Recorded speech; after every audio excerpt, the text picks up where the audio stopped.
ఈ కార్యక్రమం నేను కానీ నరేంద్ర రాథోడ్ కానీ పర్సనల్గా చేసిందేం కాదు. ఇది అమ్మవారు చేయించుకున్నారు, మా ద్వారా చేయించుకున్నారు, మా ట్రస్ట్ ద్వారా చేయించుకున్నారు. అంతేగాని మేము స్వయంగా చేసినట్టుగా మేము భావించట్లేదు. ఈ ప్రతిష్టాపన అయిన తర్వాత ఒక విధమైనటువంటి ఆలోచన మాలో కలుగుతుంది. ఏమిటంటే అంతా శుభసూచకంగా కనపడతా ఉంది. ఏదైనా కూడా కాదనకుండా జరుగుతున్నాయి పనులు. మాకు ప్రభుత్వం ద్వారా గత 4 సంవత్సరాల నుంచి ఏమి రాకపోయినా కూడా ఈ సంవత్సరం ప్రభుత్వం ఇవ్వడానికి అంగీకరించింది. అదొకటి శుభదాయకం.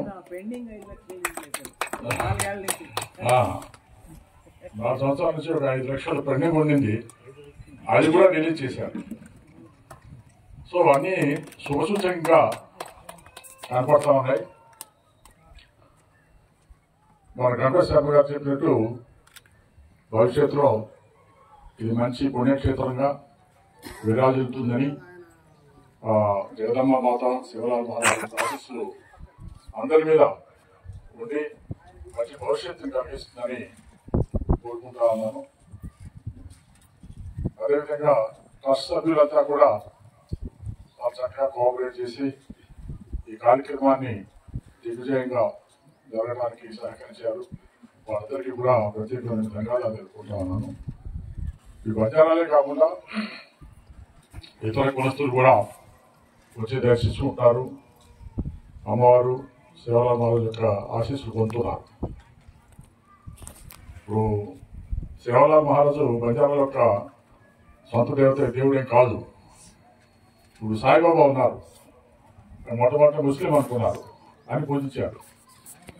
ఇప్పుడు ముస్లింసే కాదు, హిందువులే కాదు, క్రిస్టియన్సే కాదు, అందరు మతస్థులు వాళ్ళ సొంత దేవుడిలాగా కొలుస్తూ ఉన్నారు. అదేవిధంగా శివలాల్ మహారాజు కూడా అందరి దైవం, అందరూ వచ్చి సేవించుకోవచ్చు, వారి యొక్క ఆశీస్సులు పొందవచ్చు. అందరూ కూడా రావాలని కోరుకుంటా ఉన్నాం. Thank you. అదేవిధంగా మన గణపతి శర్మ గారి టీం చాలా చక్కగా సిస్టమేటిక్గా మొదటి రోజు నుంచి చివరి దాకా టైం షెడ్యూల్ మెయింటైన్ చేస్తూ సవ్యంగా సక్రమంగా దిగ్విజయంగా కార్యక్రమాన్ని నడిపించారు. వారికి ప్రత్యేకమైన ధన్యవాదాలు తెలుపుకుంటున్నాను, వారికి వారి టీంకి. Thank you. జై హింద్.